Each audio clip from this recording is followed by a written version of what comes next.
Assalamualaikum, salam Malaysia Madani kembali membicarakan 5 berita pilihan dalam Berita 5 at 5.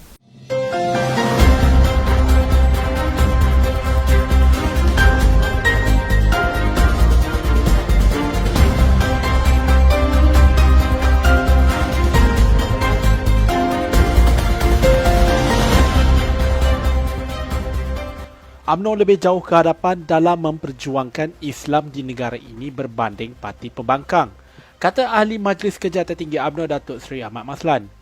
Menurut beliau, pembangkang hanya pandai memusing-musingkan cerita kerana mereka ketandusan idea dan berpolitik menggunakan agama berbeza dengan UMNO yang berpolitik untuk manfaatkan agama. Beliau menegaskan UMNO yang sebenarnya memperjuangkan Islam, kerana UMNO yang membina masjid dan surau jauh lebih banyak daripada mereka. Ini membuktikan pembangkang muflis idea dan hanya memutarkan perkara yang sama. Tambah beliau, UMNO yang membawa negara ini ke mercu kejayaan demi memastikan semua kemiskinan dapat dibenteras. Sebagai contoh, di Fedah ini dengan keputusan pemimpin UMNO Allahyarham Tun Abdul Razak, maka miskin tegar sebanyak 112,000 keluarga diberikan 10 ekar tanah dan suku ekar tapak rumah. Dan juga Timbalan Menteri Kewangan menjelaskan sekiranya pengundi memilih calon kerajaan, ia memberi petanda bahawa mereka memilih pembangunan dan keserasian antara kerajaan pusat dan negeri sekaligus sebarang masalah setempat yang dihadapi dapat diselesaikan dengan lebih mudah.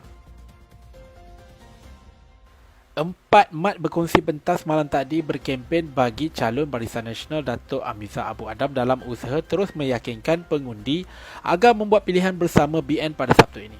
Datuk Seri Ahmad Maslan yang juga ahli Parlimen Pontian bersama pemimpin berkenaan sepakat berkata 7 Oktober ini adalah ruang dan peluang untuk rakyat, khususnya pengundi di Dewan Undangan Negeri Pelengai, mengekatkan BN sebagai wakil rakyat yang menjaga kepentingan mereka. Sementara itu, Presiden UMNO Muhammad Sabu menyeru penyokong dan pendukung PH yang mengundi di Dun Pelangai agar memberikan undi masing-masing kepada calon BN Datuk Amizah Abu Adam pada Sabtu ini. Beliau berkata kemenangan di Pelangai amat penting kerana ia akan memberi lebih semangat kepada Menteri Besar Datuk Seri Wan Rosli Wan Ismail untuk bekerja lebih baik membangunkan Pahang bersama dengan Kerajaan Pusat. Setelah itu, Ketua Pemuda Amanah Muhammad Hasbi Muda dan Pengerusi Badan Perhubungan UMNO Terengganu Datuk Seri Ahmad Said yang sependapat kemenangan BN di Pelangai mampu memberikan pelbagai manfaat untuk masyarakat setempat dan turut yakin calon BN Datuk Amizah Abu Adam akan memperoleh kejayaan, namun perlu sama-sama bekerja kuat sehingga tamat tempoh kempen. UMNO sentiasa mengaplikasikan pelbagai usaha bagi memastikan ruang dan peluang bersama rakyat dapat dilaksanakan, khususnya perancangan kepada aktiviti anak-anak muda setempat. Ahli Majlis Kerja Tertinggi UMNO Datuk Siti Aminah Acing memaklumkan bahawa generasi muda perlu melibatkan diri dalam program jati diri dan kepimpinan bagi menghindarkan mereka daripada terlibat dengan aktiviti tidak berfaedah. Menurut beliau, melalui program kepimpinan, generasi muda mampu mencari potensi diri dan menggunakannya ke arah kebaikan sejagat. Katanya kerajaan sentiasa menggalakkan belia-belia aktif dalam kegiatan sukan dengan menyediakan pelbagai kemudahan sukan di setiap daerah dan ini perlu dimanfaatkan sebaik mungkin. Ketua Penerangan UMNO Negeri Kedah Datuk Saiful Hazizi Zainul Abidin berpendapat bahawa keputusan PAS untuk mengekalkan presidennya Tan Sri Abdul Hadi Awang adalah bertujuan bagi menunda pertembungan kumpulan-kumpulan tertentu di dalam parti tersebut. Beliau berkata keputusan PAS yang tidak akan mempertandingkan jawatan top 5 pada musim pemilihan kali ini adalah sekadar sebuah parti politik yang bergantung kepada kuasa untuk terus relevan. Beliau menegaskan PAS sebenarnya masih bergantung harap kepada aura Tan Sri Abdul Hadi Awang untuk terus kekal relevan dan sebagai satu magnet penyatuan yang mampu menunda pertembungan kumpulan-kumpulan tertentu yang wujud di dalam PAS.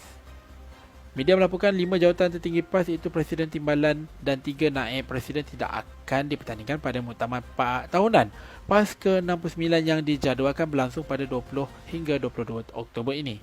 Setiausaha Agungnya Datuk Seri Taqiyuddin Hassan menjelaskan ini kerana hanya ada satu pencalonan untuk jawatan Presiden dan Timbalan Presiden, manakala satu daripada 4 calon naib Presiden menarik diri. Timbalan Perdana Menteri Datuk Seri Dr. Ahmad Zahid Hamidi mengingatkan orang ramai agar sentiasa peka dengan keadaan semasa berikutan situasi perubahan cuaca yang dinamik.